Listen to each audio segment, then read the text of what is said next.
Well, good morning.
Hello again.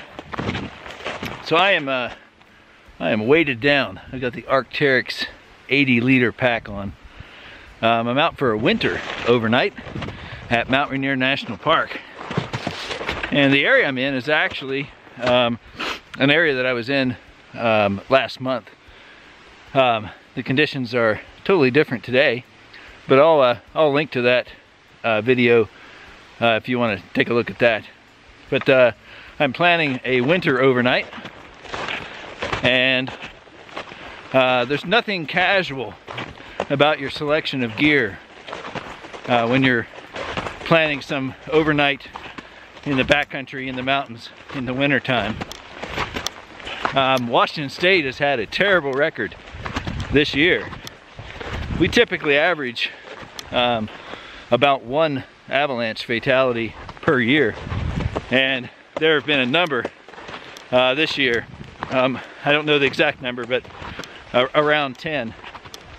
And there was actually a fatality here at Mount Rainier just a few weeks ago, where a single snowshoer such as myself became disoriented, fell, and actually was killed and found by the rescue team the next day.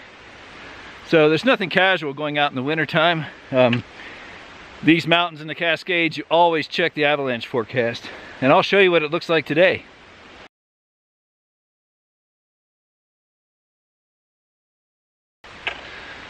So yeah, the avalanche forecast for today is moderate. It's the second lowest rating, so I feel pretty comfortable.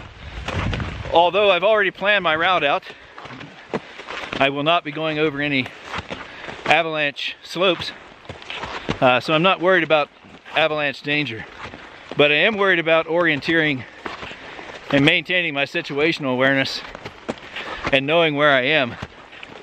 And so I have a map and compass and know how to use them. I also have a GPS, and that GPS is really a backup.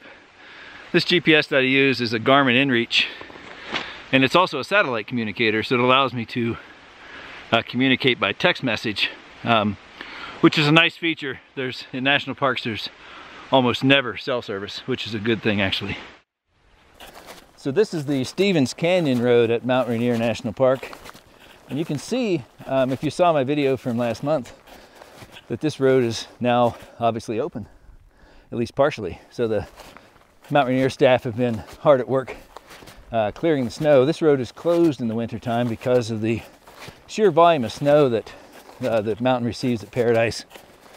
Some interesting trivia: in 1971, Mount Rainier broke the world record for the most snowfall in a season at over 1,000 inches. And that record stood until 1999, when Mount Baker in northern Washington State broke that record with, I believe, over 1,100 inches of snow. Some statistics: right now the amount of snow on the ground at Paradise is 187 inches, and the annual snowfall for this year, this winter of 2017, 2018 is 685 inches. And that's actually an average year. I'm working my way up to Mazama Ridge, and I'll check in with you when I get to the top.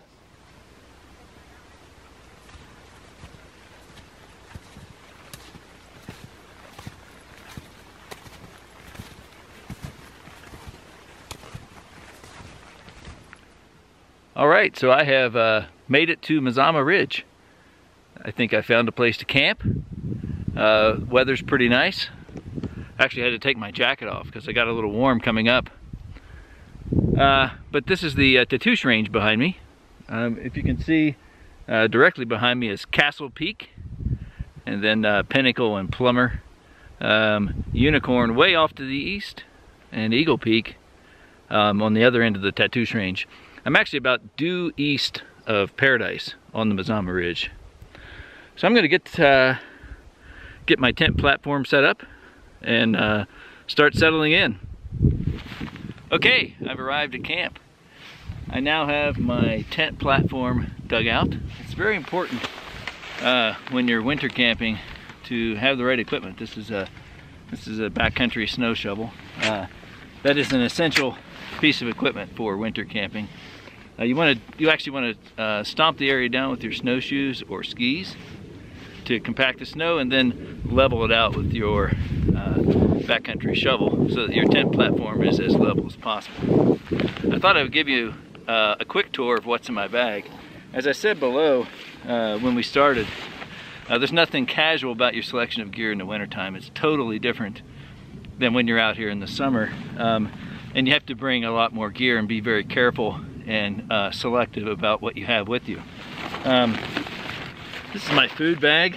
I won't go into the particulars there, but I have a lunch. I have a lunch, a dinner, and a breakfast with some extra emergency food just in case.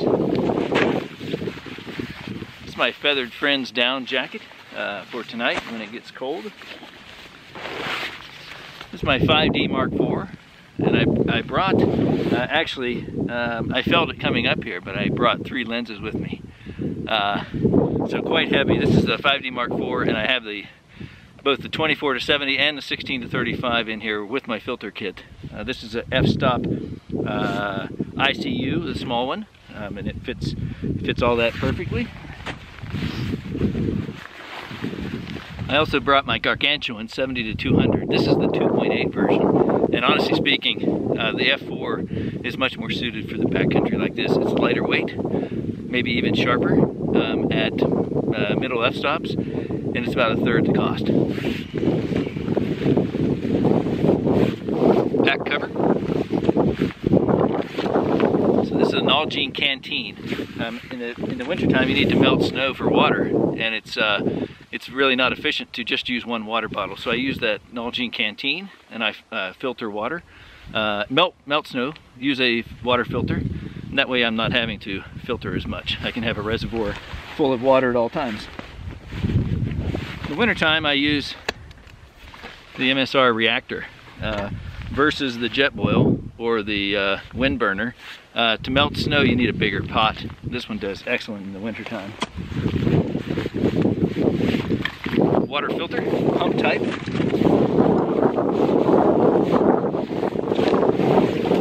Sleeping mat. Cup. This is my tent. So this is a single wall. It only weighs 2.5 pounds. It's the Mountain Hardware Direct 2. Works great in the wintertime and in the alpine area, but not really designed for 3-season use when it's, especially if there's a lot of rain. As a single wall tent, it just doesn't have the effectiveness at keeping water out like a double wall tent has. Small first aid kit. Snow stakes, very important. Regular tent stakes don't work in the snow. Stove base. Extra clothes. So in here I have a set of long underwear in case it gets really cold. I also have an extra hat and an extra set of gloves if things get wet. Pillow, very important. And last but not least, It's my Feathered Friends Snow Bunting 0 degree winter bag. Overkill for the summer, but nice and cozy in the winter. That about does it. So I have a lot of miscellaneous stuff in the lid of my pack that I won't go through. But I'm going to get my tent and get my camp set up here, and then I'm going to go out and see if I can find some photographs.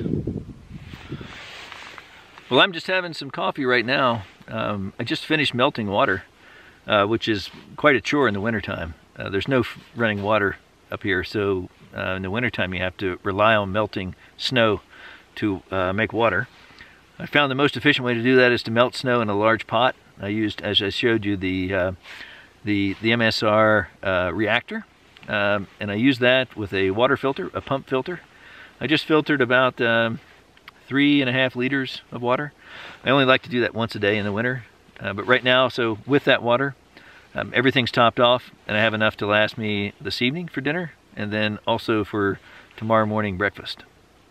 I'm hoping that the Tattosh range, which is the range to the west here, right now it's completely free of clouds, so I hope it stays that way, and I'm hoping that we get some color and light tonight.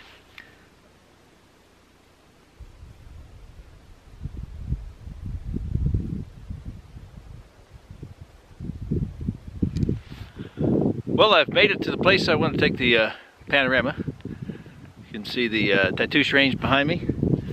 There's good light on the east side, but some billowing storm clouds on the west side of the range. So I can actually see some clouds moving into some of the valleys between Wapaneo and Eagle. So I'm going to get set up and take something just in case the light decides to not cooperate.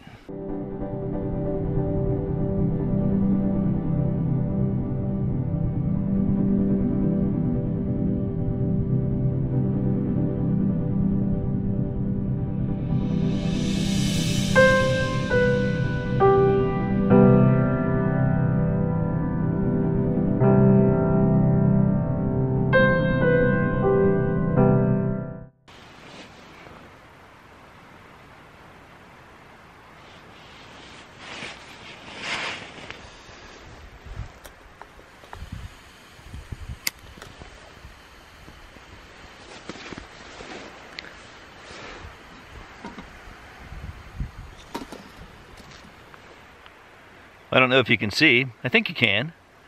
It's now about 5:45, so I've had my coffee,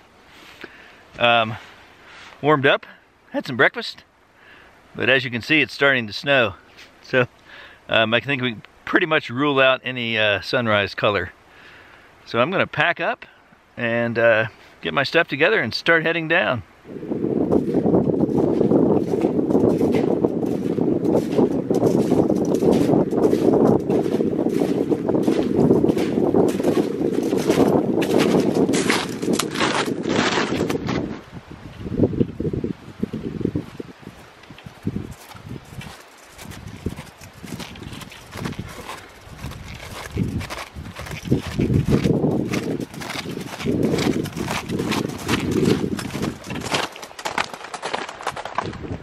Well, I am back to the parking lot. Let me tell you, snowshoes with an aggressive crampon really helps on that steep ice.